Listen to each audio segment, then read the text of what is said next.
মানুষ বড় অভিমানী প্রাণী। সে চায় তার মন খারাপ হলে প্রিয় মানুষটাকে না বললেও সে বুঝে ফেলুক। ফোন করে খানিকটা ম্লান গলায় হ্যালো বলতে ওপারের মানুষটা বলুক, তোমার মন খারাপ। তার এলোমেলো চুল খানিকটা লাল চোখ দেখে বলুক, তোমার ঘুম হয়নি রাতে, দুঃস্বপ্ন দেখেছো, টেনশন করছো কিছু নিয়ে। সে চায় মানুষটা বুঝুক কখন শক্ত করে বুকের সাথে চেপে ধরতে হয়, চোখের সামনে আলতো করে হাত ছুঁয়ে বন্ধ করে দিতে হয় চোখের পাতা। সে চায় মানুষটা বুঝুক কখন হাতের মুঠোয় হাত রাখতে হয়, ফিসফিসিয়ে বলতে হয়, আমি তো আছি, তবে মন খারাপ কেন। সে চায় মাঝরাতিরে কেউ টের পাক, পাশের মানুষটা তার মাথার নিচে সরে যাওয়া বালিশটা ঠিক করে দিচ্ছে। শেষ রাতে যখন খানিক হিম নামে তখন জড়িয়ে দিচ্ছি ওম চাদরে।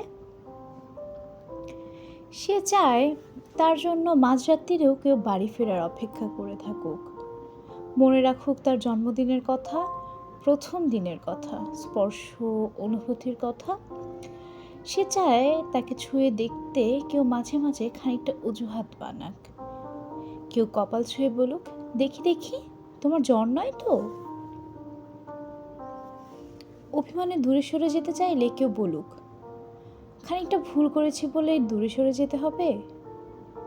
এই তো, এই যে এত ভালোবাসি, তাতে আরও কাছে আসা যায় না, আরও কাছে, অনেক অনেক কাছে।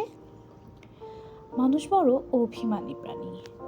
তারা দুজনেই কেবল ভাবে এসব ওই মানুষটা করুক, ওই অন্য মানুষটা, কিন্তু শেষমেশে করা হয় না কারোই। তাই কাছে আসার রঙিন দিনগুলো ক্রমাগত দূরে যাওয়ার ধূসর বিপন্ন হয়ে যায় গল্প। মানুষ বড্ড অভিমানী প্রাণী। অভিমানেই সে ক্রমশ দূরে চলে যায়, বুকে পুষে রাখে এক সমুদ্র আক্ষেপ।